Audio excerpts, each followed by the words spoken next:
First, giving all praises, honor, and glory to our Father, Yahweh, Bahashem, Mashiach, Yahweh Shai. All praises due. Double honors again to our King and Shepherd, KD, the Water King, for edifying our family with the truth and knowledge of who we are as Hebrew Israelites. Welcome to the Daughters with Daggers, Aquath channel, where we continuously seek edification from the truth of the scriptures. I'm here, Malachi, Shalom to my Aquas, my sisters, and we're back with part 2. We're reading Wisdom of Solomon, chapter 2. We're stopped at verse 17, so let's get back started. So we're at verse 18. Verse 18, and it reads, "For if the just man be the son of power, he will help him and deliver him from the hand of his enemies." So the Lord is not going to sit back and let anything happen to us. Because we are his chosen people. We are his daughters. We are his princesses. He's not going to let anything happen to us. Now, remember we said no weapons formed against us shall prosper. It doesn't mean that the weapon is not going to form. It's going to form, but it's not going to prosper. Okay? He is doing it now. He is protecting us and bringing judgment on the 2/3, the heathens. Jacob's trouble has begun. All praises. Let's go to verse 19. "Let us examine him with despitefulness and torture, that we may know his meekness and prove his patience. The wicked is speaking, let us torture them, rape their women, beat their men, feed their children to alligators," because that's what they did. "Let's see if they rise up and defend themselves." Let's see if they rise up and defend themselves. Let's see how long they get away. Let's see how long we can get away with it before they do something about it. Okay? They truly think that because nothing has happened to them, they will never be judged. That's their arrogance. It's coming. And it's coming quick. It'll be here soon. I can see it, I can feel it. The prophecies are being fulfilled, and we know the time is nearing for that to happen. So some are now realizing, though, if you're looking at some of those videos, some of them are realizing judgment is trying to happen and trying to repent right now. They trying. Some of them are noticing it, right? So let's go to Jeremiah 16:19. Jeremiah 16 and 19.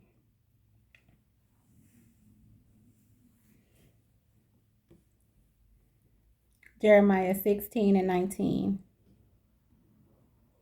And it reads, "O Lord, my strength and my fortress, and my refuge in the day of affliction, the Gentiles shall come unto thee from the ends of the earth, and shall say, Surely our fathers have inherited lies, vanity, and things wherein there is no profit." Okay? They're coming out asking for forgiveness because they know who we are and they know what's about to happen. They read this word just like we read this word. They know what's going to happen. They know they've been faking. They know that they're not the real ones. They know this, right? And they're starting to say more about it. Look at Russia. Russia just, they've been holding on to the secret of who our Father really is and what he really is. Okay? And the world is starting to find out now. Some of them already been known, but, they wanted to hide it from us. And that's why they stole our identity. So let's go back to Wisdom of Solomon chapter 2, and I'm at verse 20. "Let us condemn him with a shameful death, for by his own saying he shall be respected." So stripping our men butt naked, okay, hanging them by their private parts, burning them alive, hanging them, feeding our babies to alligators, okay. These are the wicked things that they've done to us, right? So let's go to Galatians chapter 3, verse 13. Galatians chapter 3, verse 13.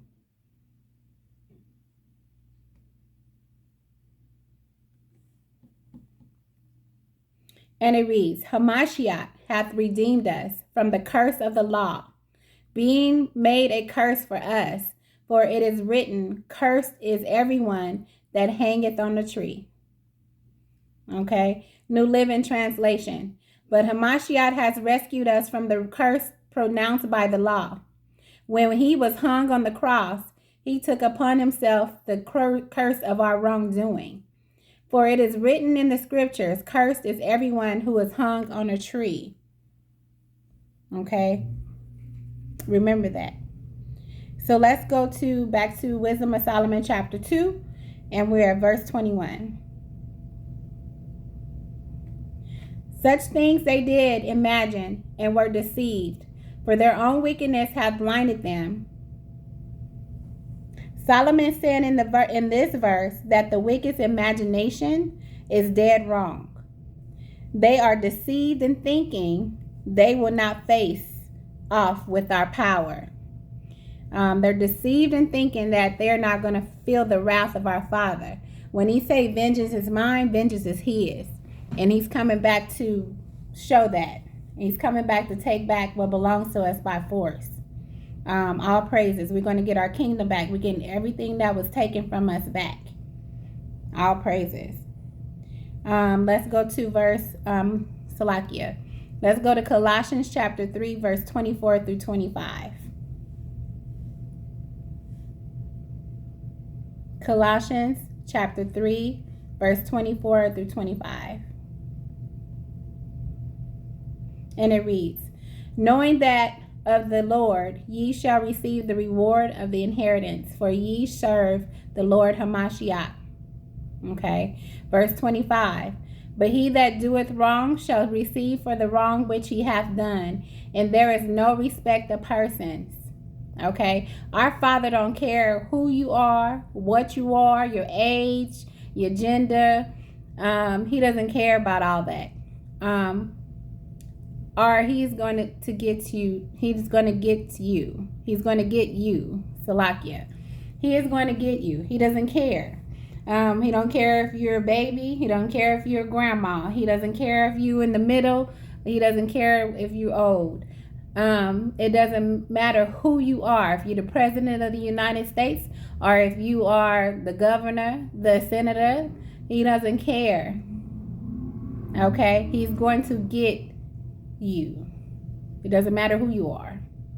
Okay? If you're not living righteously, if you don't believe who he is, if you're not following the 2 commandments that he said for us to follow, if you're not doing any of those things,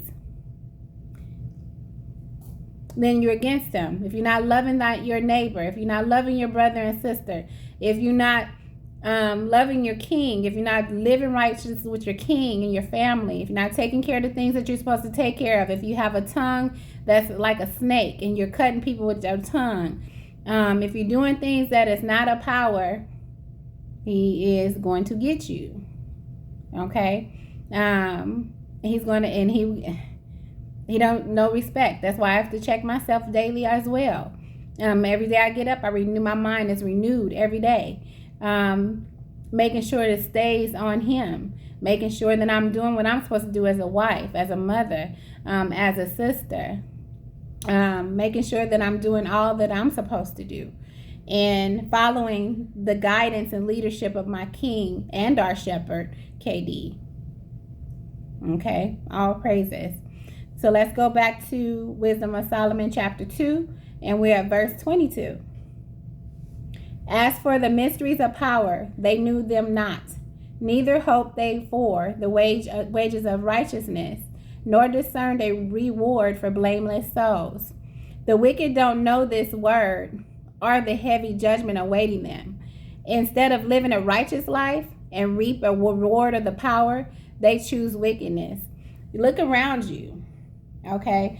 Some people are so, they're in this world, in this cloud, not realizing or even knowing the things that's happening around them. Not knowing that the money is changing, the BRICS dollars. Not knowing that the gas prices are going up, famine is hitting. Not knowing that our food is not real food. Not knowing that, look at, what's his name? Mayweather, the boxer, if you guys know who he is. Okay, he got all this money. He's stuck in Dubai, traveling to these places where they think that they can go, and then they get stuck over there. Someone decided that they're going to steal or rob. Even though he paid the money, they still want the person. So now he's stuck over there. They're not even letting him come back home. So we traveling to these exotic, they call them exotic places, and people are coming up missing. Just shared a story about a lady in Mexico. When she was with her boyfriend and her friends, went on a trip to Mexico. Okay.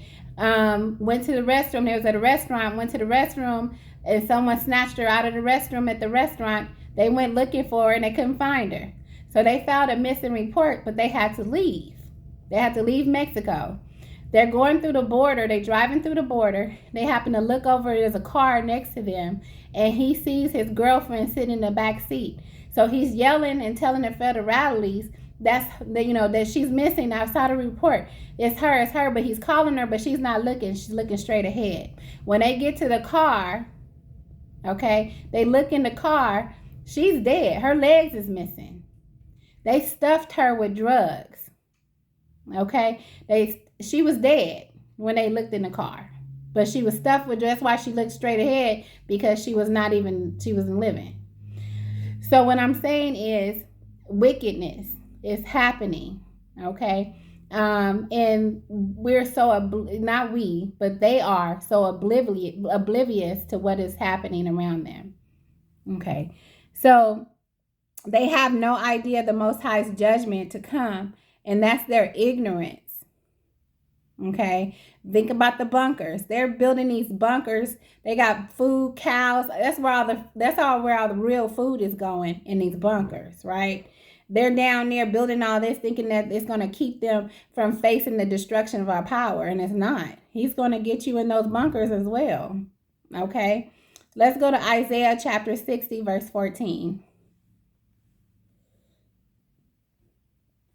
Isaiah chapter 60, verse 14.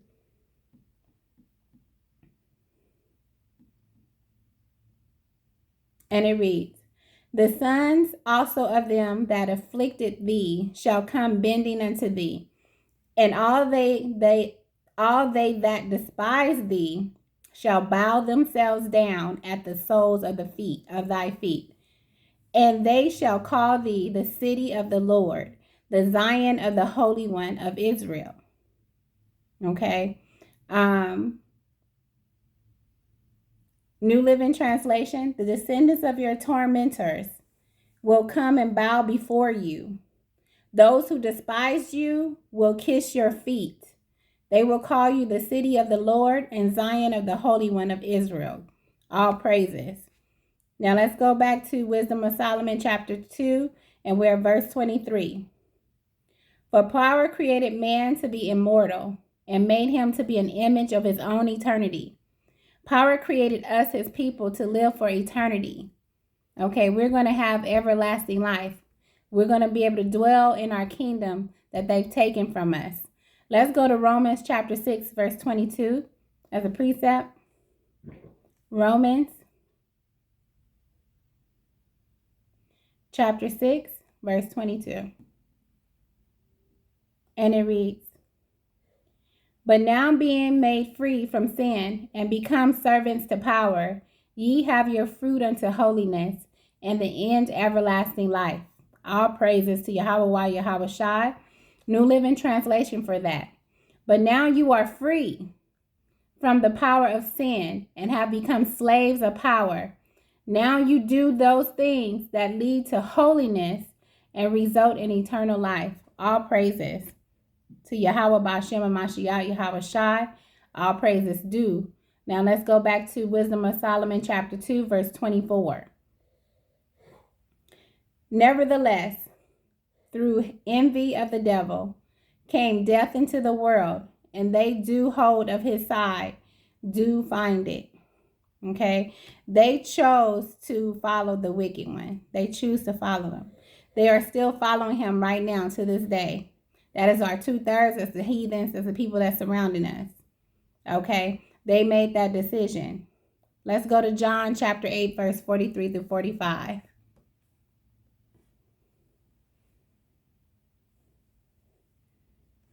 John chapter 8, 43 through 45.